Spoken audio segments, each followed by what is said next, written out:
Bobby Capuccio, welcome back. Listeners, welcome back. It is Bobby Capuccio and Tiffany Cook every Sunday. It is the self-help antidote and roll with the punches combined. Hi, Bobby. Hello. Did you hear that you? little, I don't know what that was. What was it? I think it was a Tourette's tick.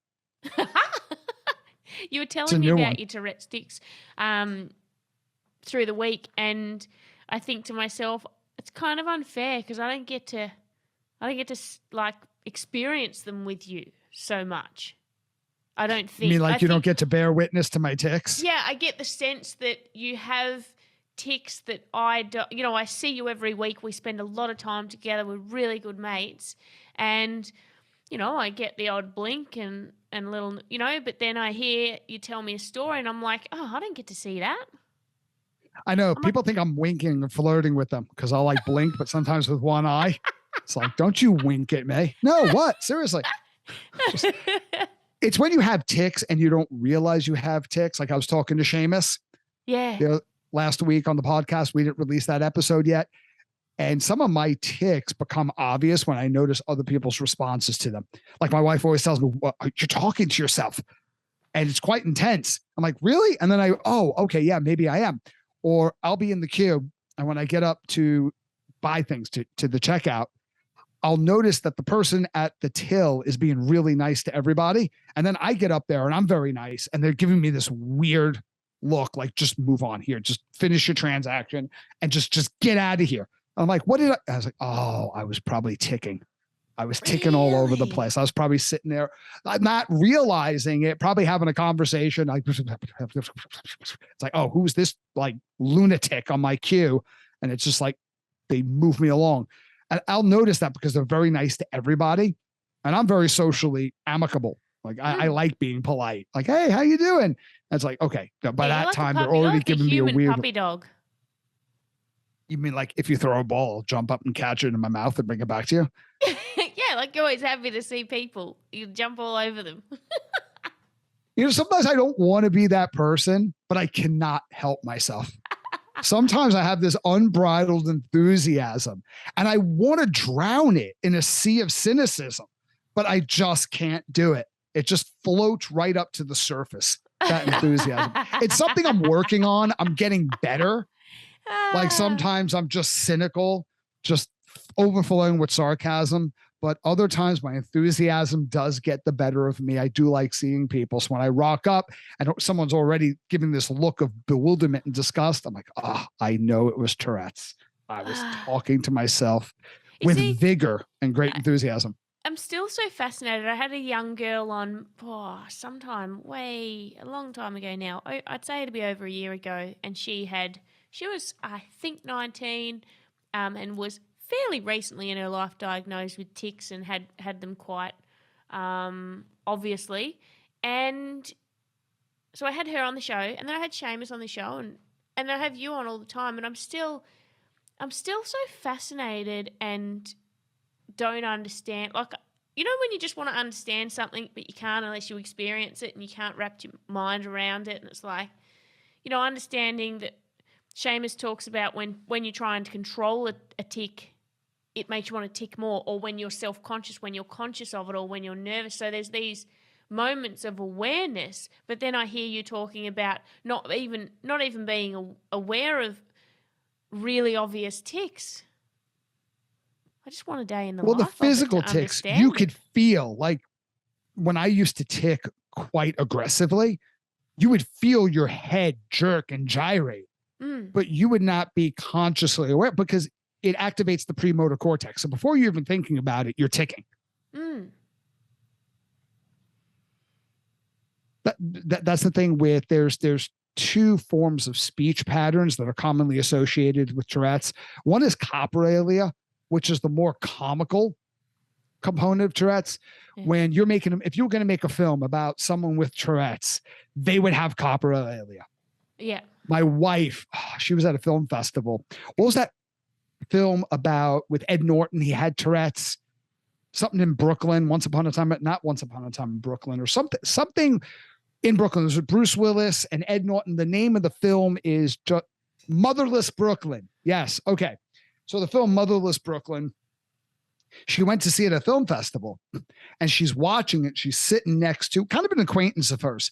And every time Ed Norton would tick, she would laugh hysterically because it reminded her a lot of me. And this guy's looking over at her. He's like, I don't think that's very appropriate. And he's angry. He's like, you're making fun of people with disabilities. This film is making me very uncomfortable. And that was pretty much a lot of people's response to it. What I was talking to Seamus about is where sympathy versus empathy shows up in real time, in real life situations. And what Seamus was saying, and I feel the same exact way, not saying if two people feel the same exact way, like it's got to be true, but coincidentally, my take on it and his take on it was quite similar. When people are like, oh, I'm so sorry, I didn't mean to say that. Oh, it's sympathy. You're thinking about us as if we're poor, unfortunate, and not able to effectively deal with nor alter or accept our situation. Sympathy is an internally focused state where you're focused on how the situation's making you feel. Where empathy is imaginally projecting yourself into what is the other person feeling and what do they need? Because what me and Seamus agree we need is for people to make fun of us, not cruelly, not in a way that isolates, but kind of like how mates hang shit on one another inclusively.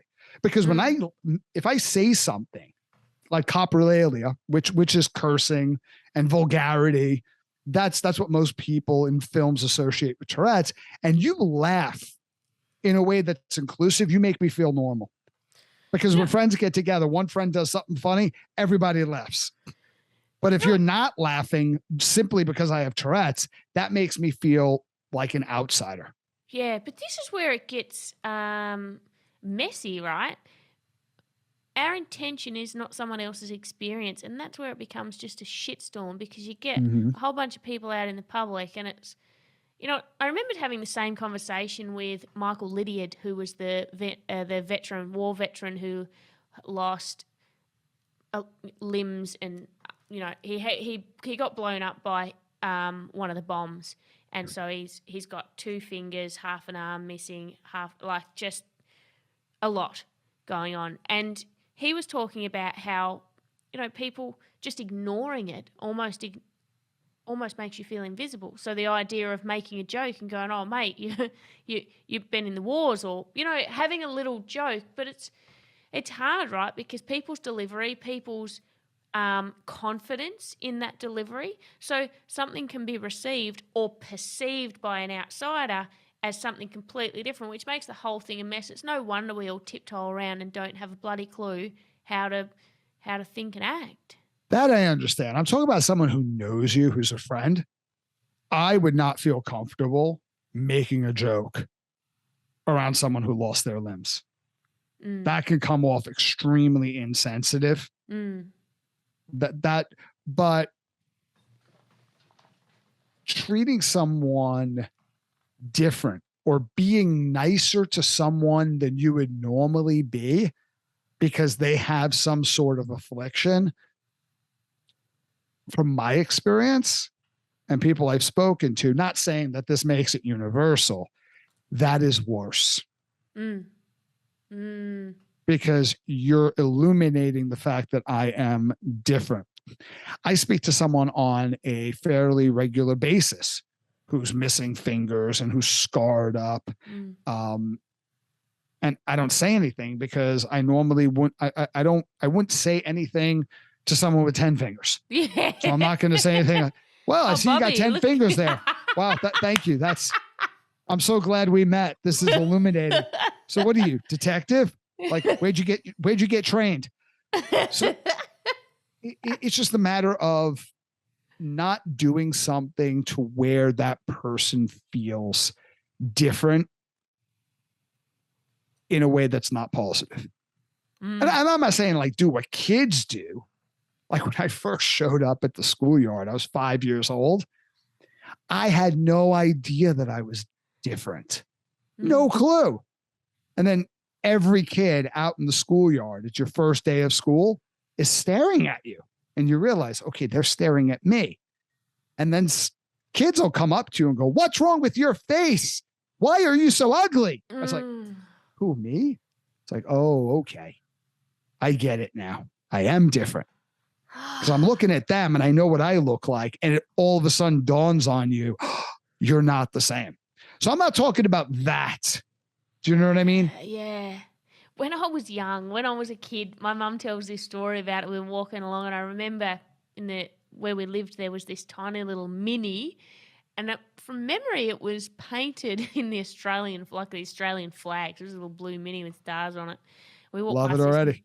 Yeah, I was tiny. We walked past this car, and I'm like, oh, look at that little baby car.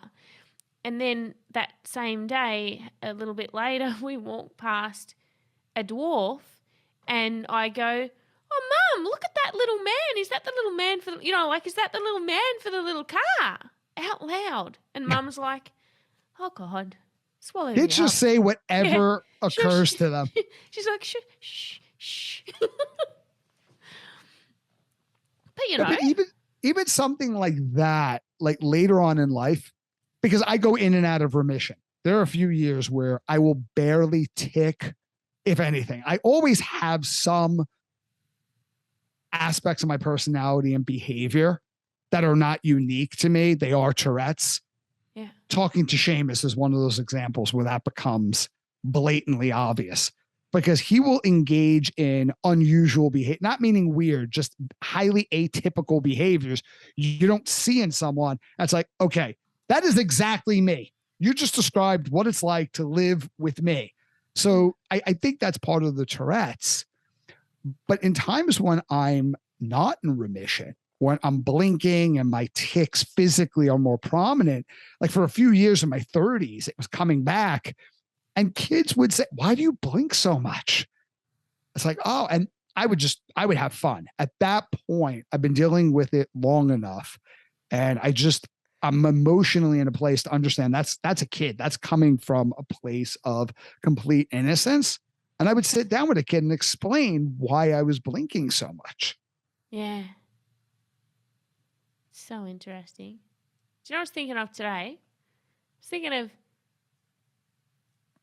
why do we always and is it healthy how much are we collectively obsessed with change? In what way?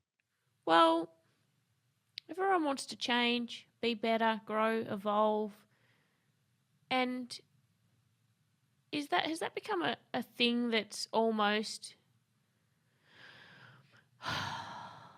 just an obsession, that we don't look, so we're not present, we're always trying to change to the next thing, or are we just reiterating that we're unworthy, that we're not enough? Is it like this collective message?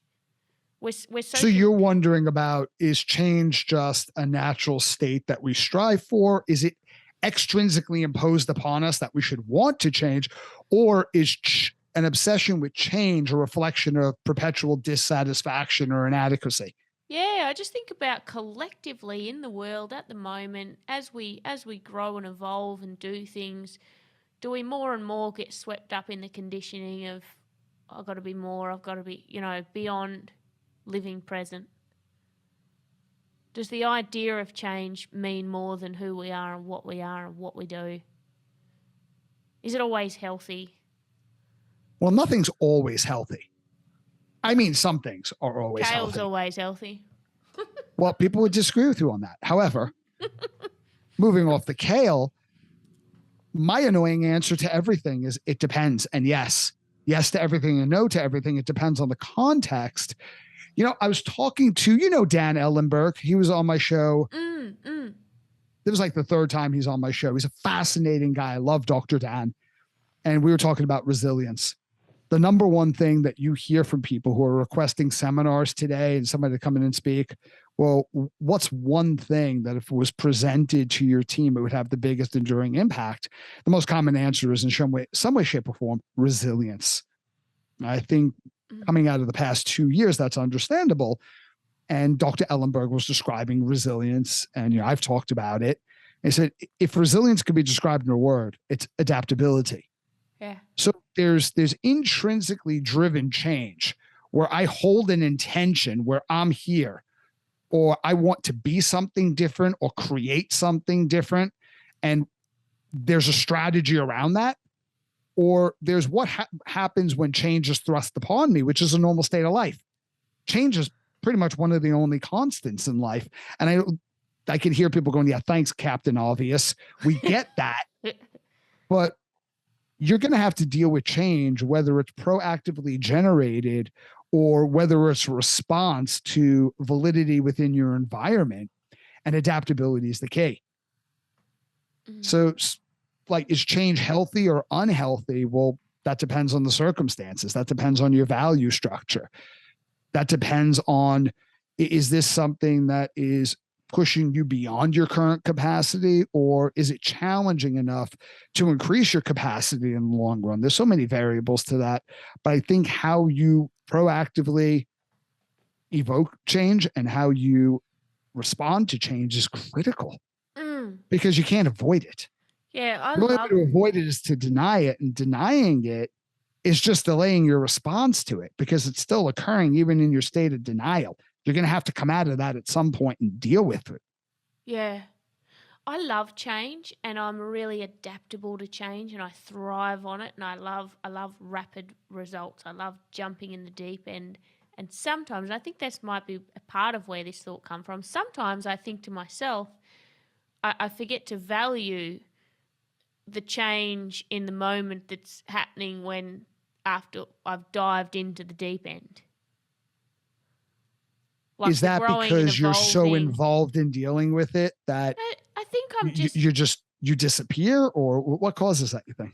I think I'm always excited and looking ahead and reaching forward and going and think, big picture and big ideas in the short term. And sometimes forgetting that midterm, and just enjoying the ride, but also realizing that change is happening. It was funny. I just did a post before coming on this on this episode, and it relates to change because it was a rant on. I go back through my memories every day, and often I'll get down to the memories from 8 to 10 years ago, and I'm like, oh. Like, I literally, my post today said, do you ever read your on this day Facebook posts and want to punch that person in the face? Like, thank God we evolve and change. Thank God we are influenced by the people and thank God we can choose those people, and thank God every day is in Heston Russell's words, a daily renewable contract that we can grow and be better. And it's just looking at how much we change over time just through waking up and living. But always, I feel like a lot of people, so many of us, and maybe it's because we're in the coaching space, that everyone's wanting change, but often, sometimes too often, not really being able to label or define exactly what that is. I want to change something. What does that look like? Oh, I'm not sure yet. Including me sometimes. I think one key question is, does the environment that I put myself in make me feel more or less alive? Does it move me closer or further away from living my values? Because I think that's key. If your life is an expression of your values, I think you'll be more resilient, you'll be more engaged, you'll pay attention more, you'll be more creative, you'll be more on all the positive areas where more is better. More is not always better, but in the areas where more is better than less, I think living in alignment with your values magnifies that. You may not be aware of it in the moment because you're too caught up in the act of dealing with whatever's going on. It's kind of like when you're sitting down and writing a paper, an article, when you're really absorbed in it and you're fascinated and captivated by the idea that's got hold of you or flowing through you for that matter. While you're typing this thing out, you're not present. You don't know exactly how you're feeling in that moment because you're completely immersed in the task. But when you come out of that in reflection, even if that reflection is 2 minutes after you shut your computer, or maybe you've had those moments where you started writing in the afternoon, and by the time you stopped writing, it was dark. I remember the first time that happened to me. I was in a little studio apartment. I was getting ready to leave New York and move cross country to California to take on a job with the National Academy of Sports Medicine. And I had a pre-relocation project that I was doing for NASM. And I said, let me just work on this for a couple of hours. I started on it, not even mid-afternoon. And then by the time I looked up, it was dark. I was like, I hadn't eaten. I hadn't showered. Oh, wait, hold on. Where did the time go? And that was exhilarating. Yeah, let me pick, but you said before, unless I misheard, that, well, I'd say, is that not being completely present in that task? No, I think that is being completely present. Yeah, sorry, task. I went before. When you're present in the task, you disappear.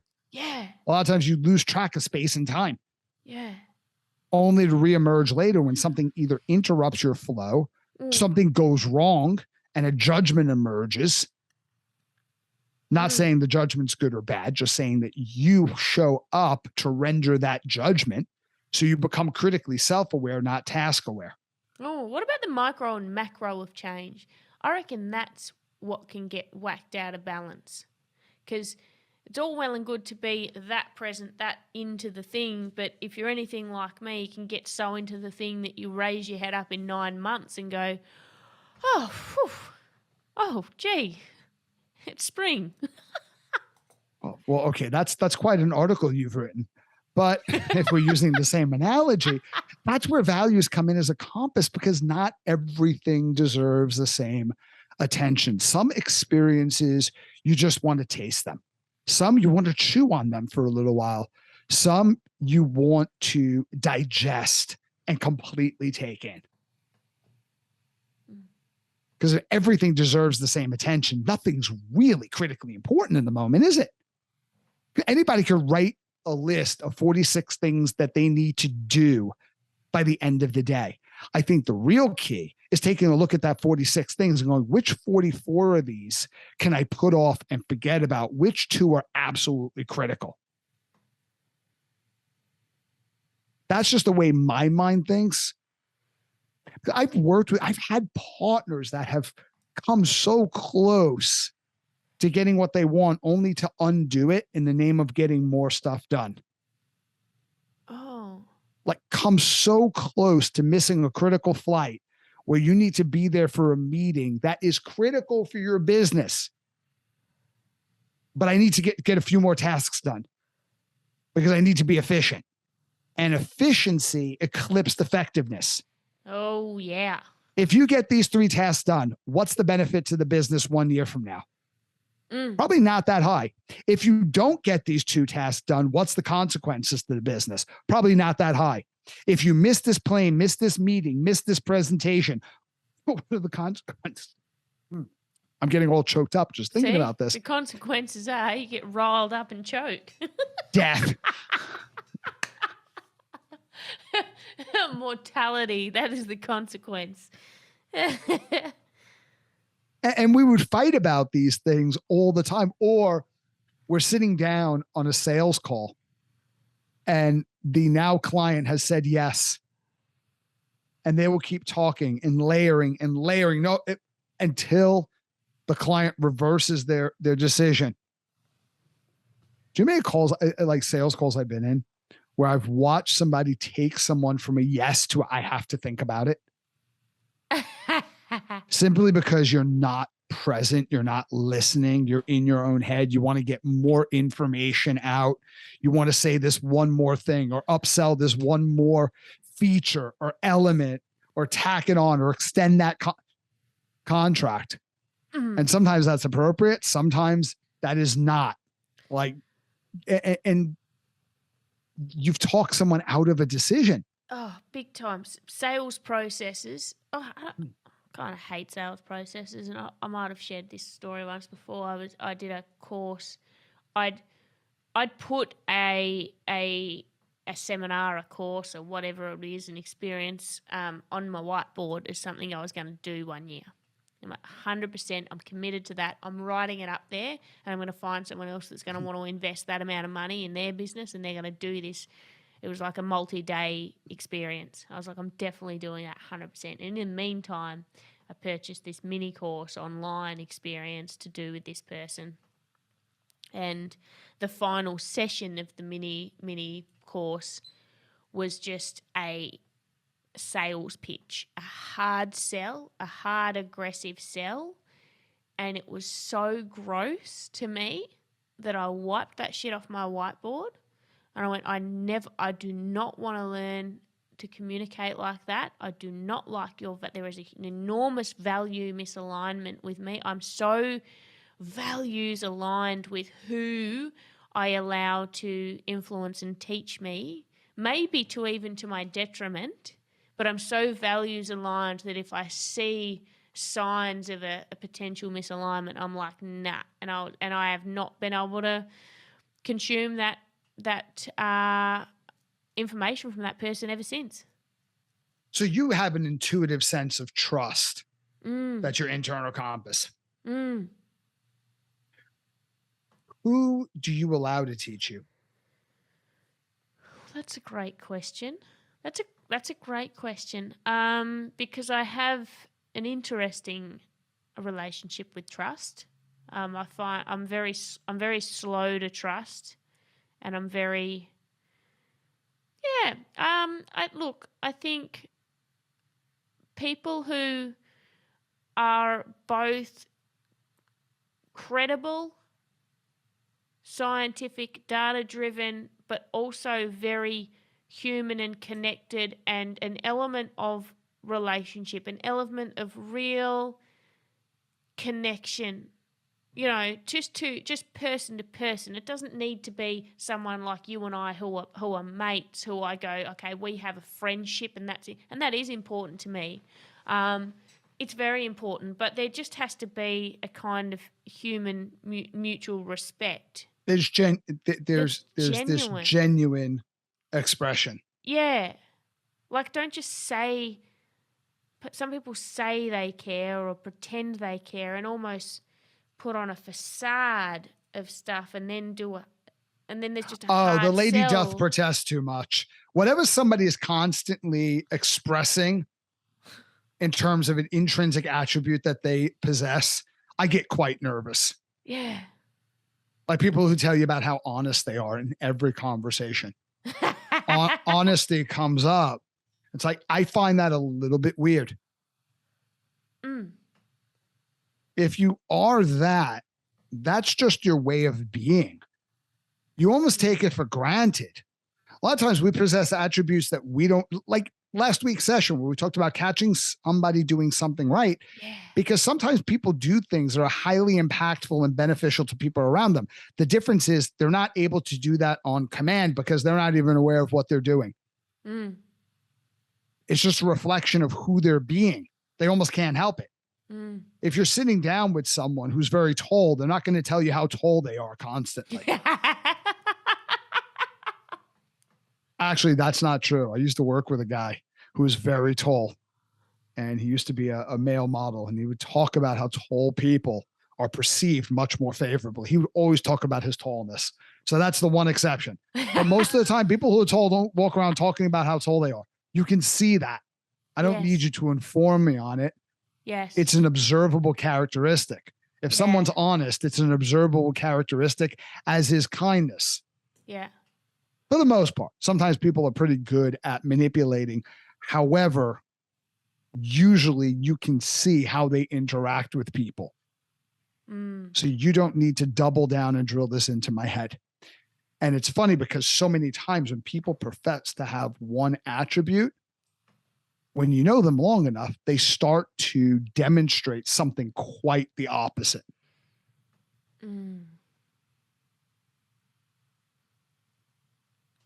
So I'm always concerned with stuff like that. I notice it. I always profess that I have a bit of a chocolate issue, and over time. That's exactly you, though. I've definitely proven that. You're not professing; you're confessing. There's two totally different things. You're trying to absolve yourself of the deep-seated, I don't know what that emotion is. I don't think you should have shame or guilt over eating chocolate. But there's something that you need to just It is high on my epigenetic food list anyway. Dark chocolate. It's actually a recommended food for me. So just Me saying, too. it's basically kale. It's basically Yeah. kale. It's the responsible thing to do. Mm, Oh, dark chocolate's amazing for you. I know. It's all the shit they add to the dark chocolate. That's the stuff that's not so great. Mm. You mentioned someone before the show that you wanted to unpack. I have no idea who they are. Who's this person? Something or someone I wanted to unpack. Something, but you mentioned somebody's name. Why are they packed in the first place? I don't know. You We need busted to call packed them someone. up. Who? I wanted to mention someone? Yeah. I don't remember this. You Who's looked at this your person? phone. You looked at your phone and said, "Oh, this bar." Oh, that was a joke. Oh. That was a total joke. There's no one I want to unpack or discuss. I didn't get the joke. Who did you say? You said somebody's name. And now Was it Dr. Astor? No. Someone, I didn't know their name, and I don't know anyone's name, so I didn't really pay any attention. So I was like, oh, well, I never know who he's referring to. It was probably... No, I know we were talking about Dr. Astor because you just did your episode with her. Yeah, she Clever, was amazing. Hilarious, and brilliant. Oh, my goodness. What an amazing human. You know what I loved about her? As I told her, she's like this little scientist. Little, that sounded very condescending, didn't it? She's just like this little... She's not. She's just amazing. Like she's 2 feet tall, scientist on your desk. She does have a very scientist type look to her. Yeah, right. But like colourful and bright and bubbly and energetic and a yoga teacher. And like I just was like, that's just such a mixed bag of awesomeness. Like if you were going to be an academic, you'd want to be an academic like that. I would anyway. Probably not everyone would, or they just would be. We see you talk about change and sometimes changing your environment just for the sake of change does make sense. I've always been a believer in that. So I remember there was a time in my life where I would move once a year. I would move house once a year by nature of work mostly. Things would change, things would come up. I was always traveling, always on the road. So I would move quite a bit. I moved for sport. But every time you move, you put yourself and sometimes it sucks. Sometimes you move and you're in the middle of nowhere and you don't know anyone for months. But other times you start to meet people and you start to figure out what environments do I resonate with most. So I could move to a beautiful part of the world in an area everyone wants to live in and be absolutely miserable versus another part of the world for reasons I cannot explain, be completely engaged. So I signed up for coaching, and part of that is group coaching. And that's where I met Dr. Astor. I said something that's another thing in meetings where most of the time I just listen. I don't say anything in meetings. I listen, I observe more than I speak, which is kind of hard to believe if you ever listen to this show. Yeah, right. Jeez. But it's kind of like my job to show up and have something to say. In a meeting, I'd rather not speak. But in this one particular meeting, something came up. I said something. Dr. Astor was like, I completely agree with that. That lands, that resonates. And we became friends, and she came on my show and came on your show as well. And she's not the only person I had that happen with. There are multiple people that I met that reached out. And now if we're not friends, we're in communication. I've expanded my relationships.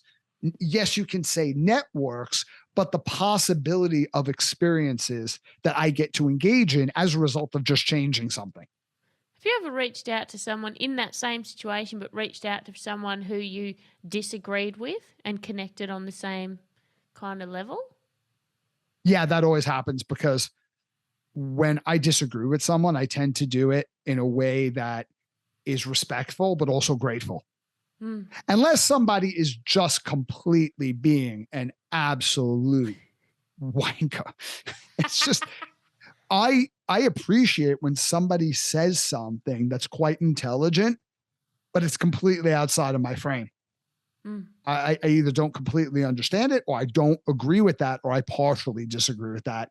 And then you can reach out and you can engage that person and have an ideological conversation, not an interpersonal argument over it.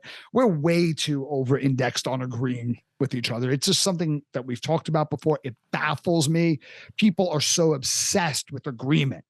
You say, well, I don't agree with that. Oh, shit. Well, there goes the axis of rotation of the earth. Like, who gives a shit? Somebody said something. They have one perspective. You have a different perspective. Unless it's about something moral. You know what I mean? Where someone has a belief that afflicts other people, injures, causes harm, isolates, deprives. It robs them of dignity, justice, fairness. That is worth getting angry over. Other disagreements, there's no way you truly understand what you think you understand until it comes in conflict with another perspective.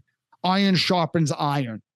It's that clashing and confrontation and that sharpening and forming that allows you to cultivate your opinions and have a deeper understanding with the things that you say you believe in the first place. So that individual is actually quite useful for you in those moments. And I don't want to bang on about this because I get on that soapbox constantly. I'm aware of it where I'm going, okay, I just talked about this in the past 24 hours. So I'm obsessed. You're talking about obsession with change. I'm obsessed with disagreement. I love healthy conflict. Not meaning that I'm confrontational, because I'm not. I like to get on with people. I like to have, but when it comes to ideas and there's trust between two people, there's nothing I enjoy more than someone I love, care about, I trust, that I have a difference of opinion and we can have a go on it. To me, that's exhilarating. Yeah. My friend Anna Marie is that person for me, with theology, with religion, with faith, because she's so intelligent. She has such an open mind, yet at the same time, she's extremely loving, empathetic, and she's hilarious. And she's brutal in the way she takes the piss. So if you want to sit down and have a glass of wine and disagree with someone, for me, Anna Marie is one of my favorite people to do that with. And I don't walk away from that conversation going, oh, wow, Anna Marie doesn't completely agree with me. I'm going to post something horrible about her on social media. I walk away with such a deeper appreciation. Because if you have two people that completely agree, one of you is redundant. Yeah. Yeah. When I look at I want people. Oh, I'm sorry. I want people who have the same vision, not even the same values necessarily, but different perspectives. And they're running sometimes 180 degrees in the opposite direction. Those are the people that are going to allow me to grow. Those are the people that I want to listen to more. When I learn like anything in the world these days, it's so frustrating to me that everything comes down to an agenda. Like everything, really, everything does. We can say it doesn't, but it does. Everything, we're conditioned for agenda. We're money, power, relationship, significance, being right, having biases. Everything in the world has an agenda. Healthcare, medicine, knowledge, politics, all of the things. And even one thing I grapple with, I love PH360 and I'm diving deep into my own stuff in it again at the moment. But I have this affliction with the way that there's this platform, and I'm very careful not to just drink the Kool-Aid of anything.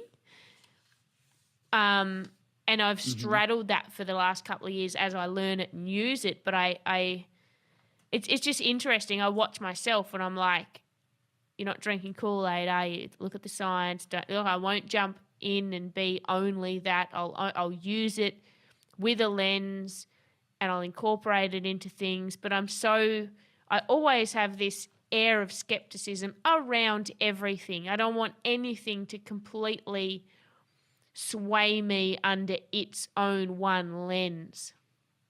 there's heaps of different areas of life. That's just an obvious one that's really present with me at the moment because I'm really interested in learning more again and wanting to learn about it in different ways than I have before, which has been great because the last few episodes I did with Cam, the way he was able to respond to the questions I brought to him that he had no idea I was going to ask, that I reflected afterwards and thought, far out, his knowledge is quite amazing. Like, he is a resource that I couldn't believe the way he managed those questions from the way that I asked them. I get a lot of value out of Dr. Cam McDonald. I also think he's just a great bloke. But you're right. Every organization is susceptible to reading its own headlines. Yeah. And you got to take a look at where is the concentration of authority. So is there guru status where there are a couple of people within the organization whose word and perspective is so important? You don't contradict, you don't challenge it. That's a red flag. Is there diversity of opinion and around the evidence, obviously? Yeah. And some companies have a certain purpose. So they're going to be indexed towards one specific lens when it comes to the evidence. And that's okay because there's a certain vision. There's a certain purpose that company is there to fulfill. So you need a little bit of tolerance for that. But do they encourage detractors? Do they seek out dissent? So one company that I am a co-founder of, I noticed when we started heading in a dysfunctional direction. In the beginning of the organization, we embraced differences of opinion. People go, I don't agree with that. This is what the research I've read says. This is my application. And people would get inspired. They would get energized in those conversations. We would go outside, onto the roof deck or something, and they would just go through different movement patterns. They would pull up research data. Like a 5-hour conversation would emerge out of that disagreement. And you could tell people were enthralled by the work. And then we'd go make a video about it and go create a workshop around that kind of stuff. We'd invite that. And then what started happening, and on the surface, it seemed like a move in a positive direction, but it wasn't, because you had to understand the culture of the group. So not too long ago, I worked with a lady out here in California that was part of our early meetings. We had come out to San Diego a couple of times, and we rented out this big hotel room where we could just brainstorm. It was like a mini hall. And the fights were so contentious. We were nose to nose. Remember, there was someone who at that point in time was a good mate of mine, and we were screaming at each other. So if you were an outsider in that group, you would have thought, okay, somebody needs to calm these guys down, because this is about to escalate to a point that's not professional at all. But if you understood our group, we never felt closer than in those moments. There was no ill feelings towards either of us. It was what we're doing is so important that you had in that group, you had a responsibility to bring differences of opinion and defend them, even to the point where it got quite heated. That was our culture. That was a sign of respect. Disrespect was like, I'm not, whatever. I'm not going to talk about this. That was the ultimate disrespect in the group. You'd be called out and you'd be corrected. Going nose to nose and screaming at someone. After that meeting was over, we were having beers and we didn't miss a beat. We didn't have to smooth anything over. There was no conversation to be had. That was the sign that we trusted each other. But then at some point within the organization, somebody would bring up an idea. And I was like, oh, Jane, that's your genius talking. And somebody else go, brilliant idea, Jane. Yeah, wow, Jane. What the fuck is going on here? Like the first time that happened, I was like, oh, wow. Okay, yeah, good idea. Second time, then I started to notice this was a normal response. There's no way every idea that's communicated is a genius idea and a brilliant idea. As a matter of fact, great ideas are built on top of a mountain of really shit ideas. You have to come up with crap ideas that are absurd and do not work, and don't edit them or judge them at first anyway, in order to create that, I guess the best way to say is creative loop from where really good ideas emerge. So by nature, if we come up with 10 ideas in a meeting, 8 of them at least are going to be shit. 1 is going to be all right. 1 of them is going to be spot on. But everything everyone said was met with, that's genius. I was like, oh, something's rotten in Denmark. Then we invited a friend of ours from London and his wife to come sit with us at our San Diego offices. Wow, this is going back in time. And these 2 people were very, very smart. In their defense, they still are very, very smart. But they disagreed with things that we were saying because we had become an echo chamber where at one point we were wide open for dissension and opinions and input. We closed ranks and we became very co-founder centric. And as they're disagreeing, you can feel the discomfort and disapproval in the room. And we started defending, but what about defending and selling and advocating? And at that point, I was like, oh, something's really wrong culturally. There are cracks in the foundation. So every organization needs to be sensitive to the fact that it is susceptible to that. It would take really good management, though, to invite that level of passion into differences and speaking your truth, and then how to pull that all together to one decision, one outcome, and manage people's expectations and emotions on. Yes. So how does that all come together? Well, that's why management and leadership is absolutely critical. You have got to create values, and not, when I say rules, I don't mean rules that police people. I mean rules that guide people through the culture. The same way a lighthouse guides a ship so you don't crash onto the rocks. So I'll give you an example of someone who I worked with, and you either resonated with the organization or you ultimately left that organization. But if you resonated with the organization, in a lot of cases, it would ruin you for other organizations. David Barton, I'll name him. I know David very well. And from the time you came in, from the time you got hired, this is the brand. This is what we believe. This is what makes us different. These are the basic lifts that we do. Every move we do in the gym is a variation. Now, there could be 100 variations for each primal movement pattern, but it emerges from these, and this is the reason why. And this is what each rep, you heard me correctly, this is what each repetition that a member executes looks like ideally. We strive for this.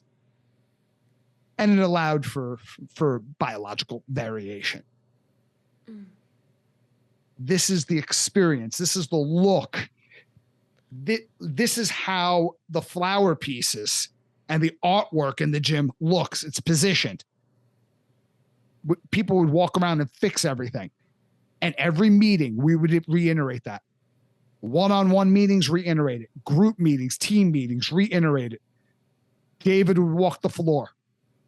Me as part of the management team, I was always out on the floor. So many management strategies and theories turned out to be such a load of shit. Management by walking around works. If you don't have an affinity for the people that are working with you and are serving your customers, you got to question what your motivation is for being in leadership / management in the first place. Yeah. They are 2 different things. Both are critical. Both require you to show up and be immersed with your people. And we would look for things. We would audit sessions from afar. Talk to that trainer after.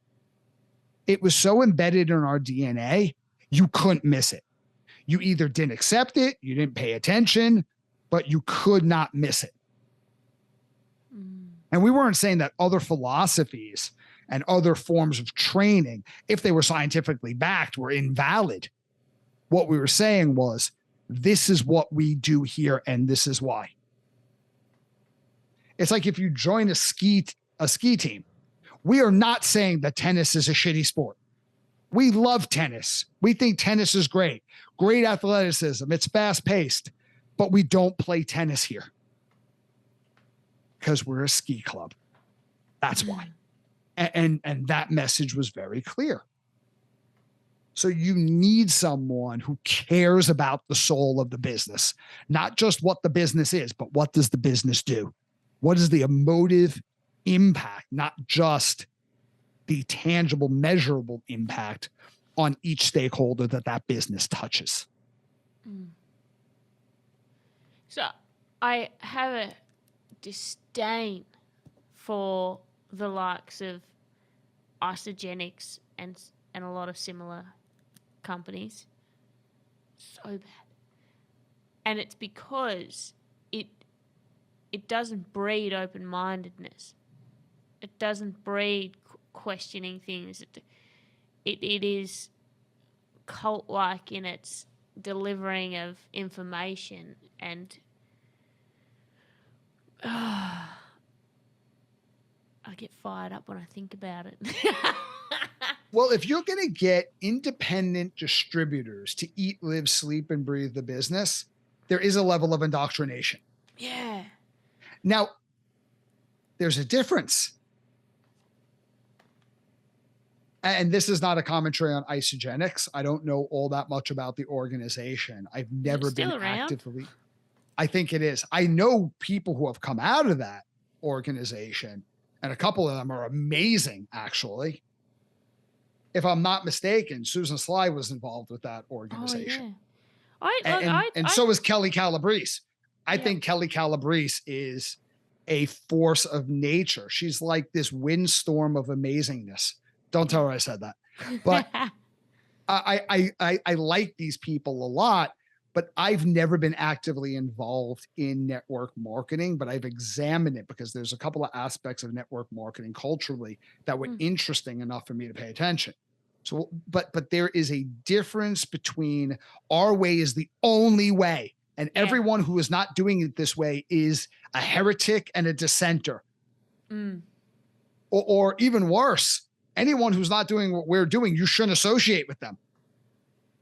Anyone who tells you to get rid of your friends and your family when they're not toxic and destructive to your mental or emotional health, that's a problem.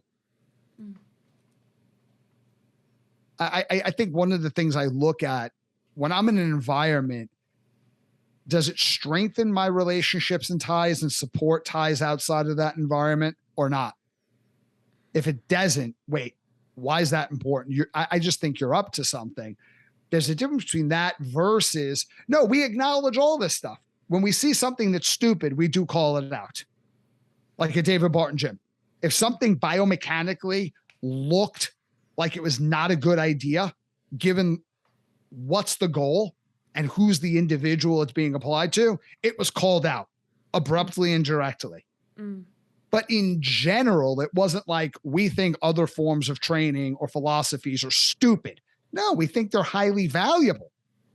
And if you're interested in them, we could tell you where to go when they're just as obsessive and single-mindedly focused on that as we are on what our area of focus is. There's a difference in our way is the only way versus no, our way is our way. And I think that's important. Because you start getting into the one right way. What does Paul Taylor say? You're either trying to sell someone something, you're delusional, or you've joined a cult. And in some cases, all of the above. Yeah.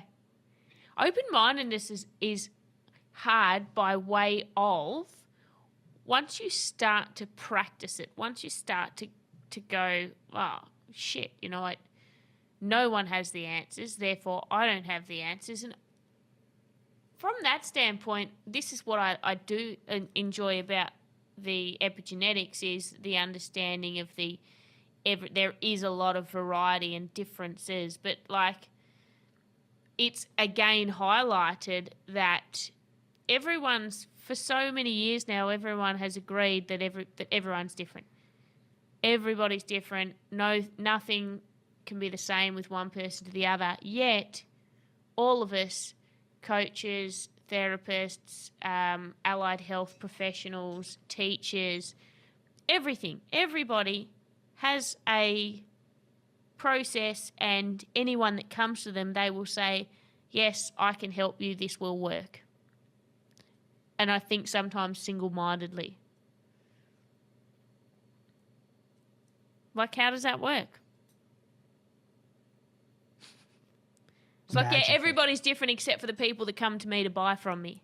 And then you're all the same and my system will work for you. Well, it's easy to believe something that you're financially or your identity is invested in believing. If this belief system pays your bills, you're far more apt to buy into it than if it doesn't. Yeah. And it's a great way of galvanizing people. It's a great, like us versus them. Like, as a personal trainer, I'm a terrible salesperson these days, more so, because when I get an inquiry, I'm like, they could be ready to like commit for whatever, and I'm like, hey, come in for one session. This is what do you want? What have you done? We have that conversation. What have you want? What have you done? Blah blah blah. These are my philosophies. This is what I do. This is what I think. Let's just do one session and see how you feel after that. Like, I don't want to sell anyone. I don't want to make anyone promises. I don't want to do all that jargon. I want to go, let's nut out what you and I both believe that you need, and then let's see what the experience of delivering that might feel like, and let's see if we want to tweak it and move forward. That doesn't work for you? You have people turning you down on that? No, it works well. But, I think... What are you talking about? I would totally do business with someone like that. Because I have been in situations where somebody has asked for a complete and total decision, even before I had all the resources I believed I needed to move forward. Yeah. And most of the time, I just back away from that. Yeah. And certain times when I do go ahead and follow through, it doesn't leave me with a positive feeling about the organization or the person. Yeah. When somebody approaches me with that level of openness and has a respect for my autonomy, but also is eliciting a decision. Yeah. But they'll set it up in a series of micro decisions. Not only do I think that's very effective for a lot of behavioral reasons that we could discuss or not, but it also makes me feel respected. It makes me feel safe and trust that person. It makes me far more inclined to do business with that individual. Yeah. I've got a new client starting and they, I know them. I've known them previously. I haven't seen them for years, but they were like, I want to train you. I want to do a 6-week thing. How much for 6 weeks? Yep. That's what got me thinking about it, because it was like, I don't do a first session with someone and go, yep, let's do a 6-week package. And if I didn't know this person, to be honest, I reckon if I didn't know him, I would have said, okay, but just let's do one and see if you want to then do 6. Like, I won't let people commit until they've had an experience, because... Well, think about that, though. The second they commit to a micro experience, cognitive dissonance is working in your favor. They're far more apt to want to remain consistent with the micro decision they just made by tacking on another decision that's congruent with it. If you tell somebody they can't do something, they want to do it. If you push them or push an agenda, you're far more likely to get reactance than compliance. And compliance sucks. Yeah. Compliance is, okay, I guess I'll do that. Enrollment is investment. Yeah, you want to enroll people, not get compliance. Yeah, it was like that thingy that I wiped off my whiteboard. Gone, ban.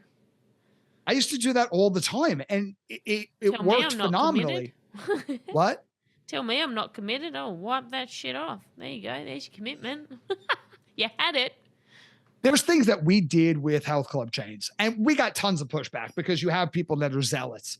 There's a certain supplement they sell in the health club. It's like, they have to buy this. This is the very best. And they go through all the reasons why it's okay, fine. I'm not arguing with that. Let's assume that's true, that the supplements you sell are superior in every way, shape, or form than any supplement that's ever been created. Yeah. The likelihood of that is very low, but let's, for argument's sake, just run with it for this conversation. Try this. Try creating a prescription of what supplements you want to sell Hopefully it's not the ones that are complete and total rubbish. If you're talking about things like multivitamins, if you're talking about things like fish oil, okay, those are things that probably have a lot of evidence to support efficacy behind them. So let's assume you're not selling something that is complete snake oil and yours are the best. You are more likely to sell this if you let them know, look, this is what we would recommend. This is why. This is how it maps to your goals. However, you can get similar supplements to this, not the same, obviously, someplace else if you want, or for convenience, you can get them through us. Do you know that increase did not decrease sales? Nobody went, oh, you know what then? I'll just go to my local shop and get them. It's like, oh no, it's convenient. It's right here. If I have a question, they would sell themselves on that because they don't feel pressured into respecting autonomy and you're being a human being. 100%. You know what, as you were saying that, if someone was saying that to me, so if I was getting my information on something from someone and they sold a product and I could get it, you know, cheaper somewhere else and they said, go get it here, I'd probably be more likely to spend more on it and buy from them because they are the source. And shit, yeah. Nordstrom's built a business selling the same shit every other department store sold at a 40% markup because of the way you were treated. Yes. And when you were a Nordstrom's customer, it's kind of like the same thing as Apple versus PC. Yeah. It's part of your identity. This shop is not a place where I go to buy things. It's a reflection of who I am or who I want to be. And the interaction is an expression of that. Nordstrom's in their heyday used to do such crazy shit like gift wrap things, even if you bought them at another department store. Oh. If you bought something, like, oh, could you wrap this for me? And they were like, oh, sorry, we don't have like wrapping paper. You could walk across the mall into Nordstrom and go, look, I just bought this at XYZ department store and could you wrap this for me? And gleefully, I will wrap this for you. Now, however many cents it costs you to wrap that thing, see, an accountant would be like, that's stupid. But next time that person is going to make a decision, they might shop at Nordstrom's, or that person may never choose to shop there, but they're going to go tell about 10 people. You know, the weirdest thing happened to me the other day. I bought this one place and I brought it to Nordstrom's and they wrapped it for me. Really? That person might walk into Nordstrom's because of that comment. Or this is something even more absurd. They would return things that you didn't buy there. And that sounds insane. What? Yep. What are you talking about? Collins and Porras wrote the book Built to Last. And they went through these crazy things that Nordstrom's used to do because Nordstrom's had a highly competitive internal environment around customer service. Talk about a cult-like. See, sometimes cult-like behavior is not bad. Having an obsession around something, is it for someone's benefit or at their expense? And it was totally around the benefit and the experience of the customer. And they had these cult-like names. Like if you were someone who was constantly committing what they called, this is so laughable in today's day and age, we just don't think like this anymore. But if you were someone who was committing heroic acts of customer service, they called you a Nordy. Now, a Nordy sounds like something you would say like when someone's like really ill or it's an insult. But in that environment, being called a Nordy was a badge of honor. It meant you embodied that Nordstrom spirit. We have an airline that under the former CEO, Herb Kelleher, Southwest Airlines, had the fewest customer complaints and had such a loyal fan base. And they wouldn't even give you a seat. You had to get a boarding zone where you're either A, B, or C. And if like you're C, you're going to be sitting in between somebody in the middle seat, or you're going to be like strapped to someone's lap on top of them for the duration of the flight. But it's fairly short distances for the most part. Sometimes it's a bit longer than that. And they were hilarious, and their customer service was impeccable. And if you had a problem, they would solve it. There's the book, I think the Freibergs are the authors, and it's titled Nuts. It's about Southwest Airlines. They weren't talking about the peanuts they served. They were talking about the fact that these people seemed absolutely nuts when you interacted with them. The company was built on the foundation of LUV, love. So love is what drove that airline. I kid you not. They focused more on the employee experience than the customer experience, which is why the customer experience traditionally was so outrageously good consistently. And they tell a story about this one guy who's an old man, and he has bypass surgery. And his in-laws didn't want to deal with him. So on a snowy night on Christmas Eve, they drop him off on the curb, hand him cash, whether it was enough cash to buy a flight or not, they never specified in the story, and told him to walk inside and buy himself a ticket home.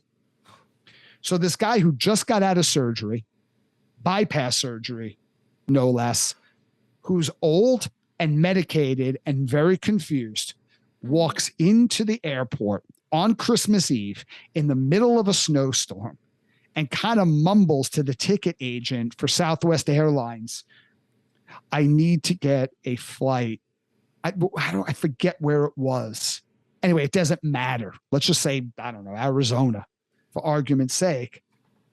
And the ticket counter person tries to explain, sir, it's Christmas Eve, it's late, it's snow, there's no more flights going out. And this guy's going, but she said I needed to go to Arizona. And he's handing over this arbitrary amount of money in his hand. This guy's in a lot of trouble. She didn't talk about her policy. So she didn't call a meeting with 6 different levels of management. This was a crisis. Here's a guy who's all on his own. He has no idea how to get home. And the more she starts explaining to him the situation, the more confused he starts to get. And you can see this old man is now in a little bit of a panic. And she's like, could you call them? He didn't have the number of his in-laws. He had no way of getting back. Think about the predicament. There are so many situations today where you can imagine someone saying, I'm so sorry, disingenuously. There's nothing we can do. She got on the phone with other ticket agents, got him a wheelchair, booked him a voucher for a hotel. They drove this guy to the hotel the next day, picked him up, made sure he got on the plane, called in to the other airport in Arizona in order to make sure that this guy got into a taxi, went home safe. And the story said that when she explained to him at the ticket counter everything that they were going to do and assured him, even though he was confused and he didn't know how much a flight cost and he didn't even know where to stay that night, they were going to take care of all of that for him.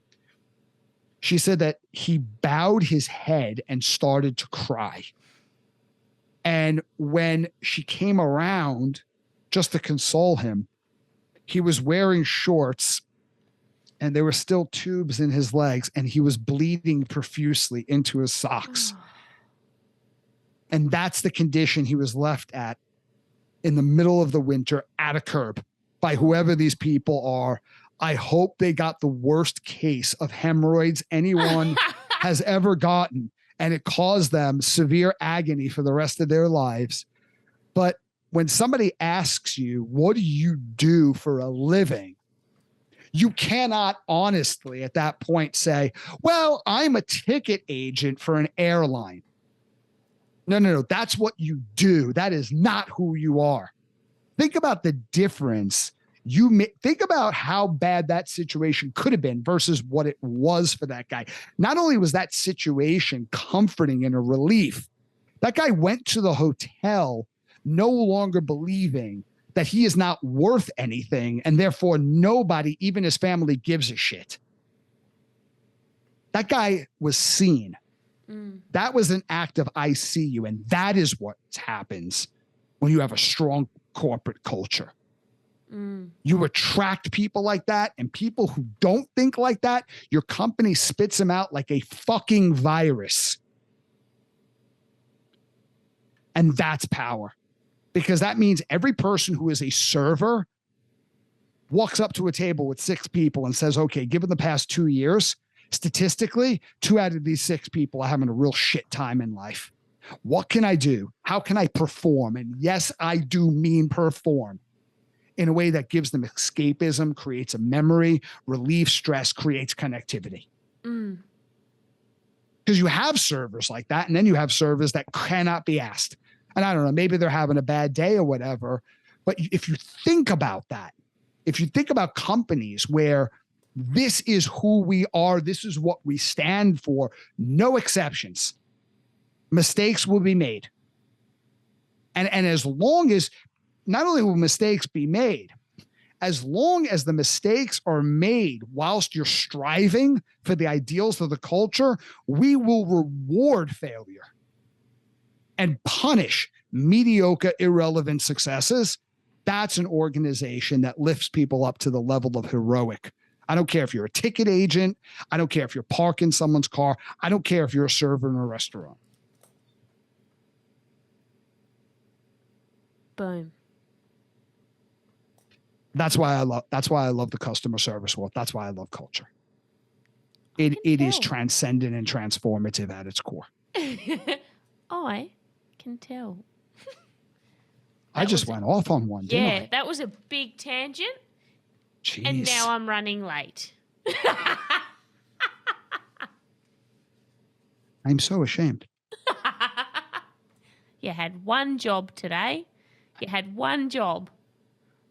All right. As a punishment, I will not drink any of the kombucha I was planning to have after this podcast. Oh, that's kombucha, not kombucha. Well, what if Cam McDonald comes out with a line of kombucha? Would it then be kombucha? Oh, epigenetically designed for your exact endocrinology and biology. I'd be down with that. I'd be down with that. Let's talk about that next time. All right. Thank you, everybody. And so we'll be back next week with more outrageous, sometimes mindless, sometimes meaningful tangents. Bye, Bobby. Bye, Tiff.